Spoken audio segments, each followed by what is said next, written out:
बिस्मिल्लाहिर्रहमानिर्रहीम।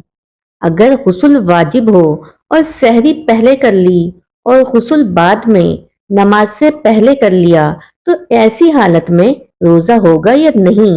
अगर कोई मर्द या औरत नापाकी की हालत में हो और सहरी खाना चाहते हो या नापाकी की हालत में जो औरतें सहरी बनाती हैं उनके लिए क्या हुक्म है। अक्सर लोग जिन भी हालत में खुद को, अपने कपड़ों को, अपने बिस्तर को नापाक समझते हैं और खाने को और काम काज को हाथ नहीं लगाते जब तक कि हुसूल ना कर लें। और खवातीन भी बच्चों वगैरह को दूध पिलाना, खाने को हाथ लगाना गुनाह समझती हैं, ये समझते हुए कि वो नापाक हैं।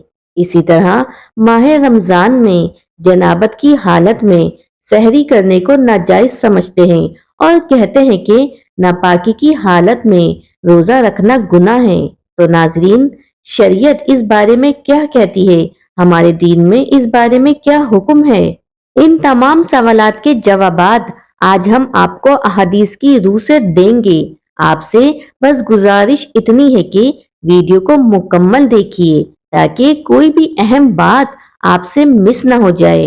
नाजरीन, जो ही रमजान आता है तो एक सवाल जो अक्सर लोगों के जहन में आता है कि क्या नापाकी की हालत में हम सहरी खा सकते हैं, क्योंकि ठंडे मौसम में सुबह फजर की अजान से पहले नहाना काफी मुश्किल लगता है। नापाकी की हालत में यानी अगर किसी को एहतलाम हो जाए या वो बीवी से हम बिस्तरी करे तो हम बिस्तरी करने के बाद मर्द या औरत के लिए सिर्फ नमाज, तवाफ और मस्जिद में ठहरना हराम है और इसके अलावा बाकी तमाम काम करने जायज हैं। मर्दों खवातीन पर कहीं भी ऐसी पाबंदी का जिक्र नहीं है, बल्कि गुस्ल करने से पहले भी जनाबत की हालत में ही लोग हर किस्म का काम काज कर सकते हैं, यानी कि खाना तैयार करना और खवातीन का दूसरे काम काज निपटाना भी जायज है। इसी तरह से माँ बच्चों को दूध पिला सकती है और उनकी देखभाल भी कर सकती है और इसके कई दलाइल मौजूद हैं। हजरत हुज़ैफा रज़ी अल्लाह ताला अन्हु फरमाते हैं कि हुजूर पाक सल्लल्लाहु अलैहि वसल्लम जब अपने असहाब में से किसी आदमी से मिलते तो इनके जिस्म पे हाथ फेरते और उसके लिए दुआ करते थे।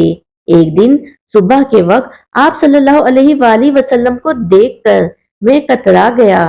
फिर आप सल्लल्लाहु अलैहि वसल्लम के पास उस वक्त आया जब दिन चढ़ गया तो आप सल्लल्लाहु अलैहि वसल्लम ने फरमाया कि मैंने तुम्हें देखा तो तुम मुझसे कतरा क्यों गए। मैंने अर्ज किया, मैं जनबी था, मुझे अंदेशा हुआ कि कहीं आप मुझ पर हाथ न फेरें। तो आप सल्लल्लाहु अलैहि वसल्लम ने फरमाया कि मुसलमान नापाक नहीं होता। इस हदीस पाक से साबित हुआ कि जनाबत, हैज और बोलो बरात से इंसान नमाज वगैरह के काबिल नहीं रहता, क्योंकि ये मानवी पलीदी है, मगर बज़ाहिर इंसान खुसूसन मुसलमान पाक रहता है। नापाकी की हालत में भी इनसे मिलना जुलना, इनके साथ बैठना, खाना पीना और उसका हर किस्म का काम काज करना जायज है।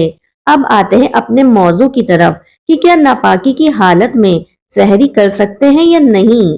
तो उसका जवाब ये है कि जैसे नापाकी की हालत में खाना पीना, एक दूसरे से हाथ मिलाना जायज है, इसी तरह नापाकी की हालत में सहरी करना भी जायज है। हजरत अबू बकर बिन अब्दुल रहमान से रिवायत है कि मैं और मेरे वालिद हजरत आयशा रजी अल्लाह ताला अन्हा के पास हाजिर हुए तो बीबी आयशा रजी अल्लाह ताला अन्हा ने बयान किया कि मैं गवाही देती हूँ कि हुजूर पाक सल्लल्लाहु अलैहि वसल्लम एहतलाम के सबब से नहीं बल्कि जमा के सबब से हालत जनाबत में सुबह करते और गुस्ल किए बगैर रोजा रखते। और फिर हम दोनों अबू बकर और अब्दुल रहमान उम्मे सलमा रजी अल्लाह ताला अन्हा के पास आए और उन्होंने भी यही बात की। हजरत उम्मुल मोमिनीन आयशा सिद्दीका रजी अल्लाह ताला अन्हा और उम्मुल मोमिनीन उम्मे सलमा रजी अल्लाह ताला अन्हा से रिवायत है कि रसूल पाक सल्लल्लाहु अलैहि वसल्लम फजर को पा लेते और बीवियों से सोहबत की वजह से हालत जनाबत में होते, फिर आप गुस्ल फरमाते और रोजा रखते थे। मालूम हुआ कि अगर किसी शख्स पर गुस्ल वाजिब हो اور وہ صبح صادق سے پہلے غسل نہ کر سکا اور سحری کر کے یا بغیر سحری کے نیت کر کے روزہ رکھ لیا تو اس کا روزہ درست ہے۔ ناپاک ہونے کی وجہ سے روزے پر کوئی اثر نہیں پڑے گا۔ البتہ جلد از جلد غسل کر لینا چاہیے۔ غسل میں اتنی تاخیر کرنا کہ فجر کی نماز قضا ہو جائے گناہ کا باعث ہے۔ ہم بستری کے بعد افضل یہی ہے کہ آدمی جلدی غسل کر کے پاک صاف ہو جائے، لیکن اگر نماز کے وقت تک غسل کو مؤخر کر دیں تو ایسی حالت میں گناہگار نہیں کہلائیں گے۔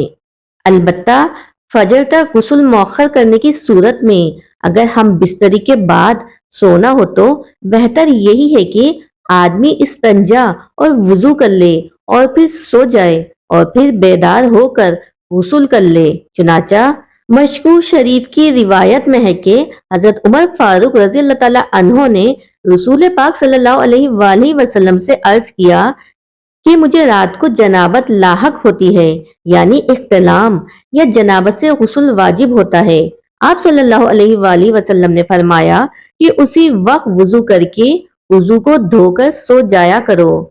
مظاہر حق میں ہے یہ وضو کرنا جنبی کے سونے کے لیے طہارت ہے، یعنی جنبی وضو کر کے سویا تو گویا وہ پاک سویا۔ لہٰذا اس حدیث سے ہمیں معلوم ہوا کہ جس کو رات کو احتلام ہو جائے یا جمع سے فارغ ہو اور اس کے بعد سونے کا ارادہ یا باوجہ کسی ضرورت بے وقت غسل جنابت میں تاخیر کا خیال ہو تو اسی حالت میں جنبی کا وضو کر لینا سنت ہے۔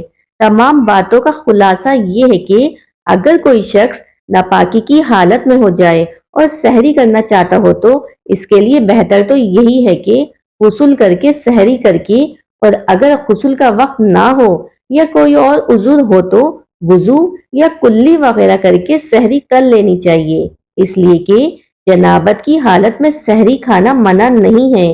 لہٰذا جس شخص پر غسل واجب ہو اور وہ صبح صادق سے پہلے غسل نہ کر سکا اور سحری کر کے روزہ رکھ لے تو اس کا روزہ درست ہے۔ امید ہے کہ آپ کو اپنے سوالات کے جوابات مل گئے ہوں گے۔ اللہ تعالیٰ سے دعا ہے کہ ہمیں دین کی سمجھ بوجھ عطا فرمائے۔ آمین۔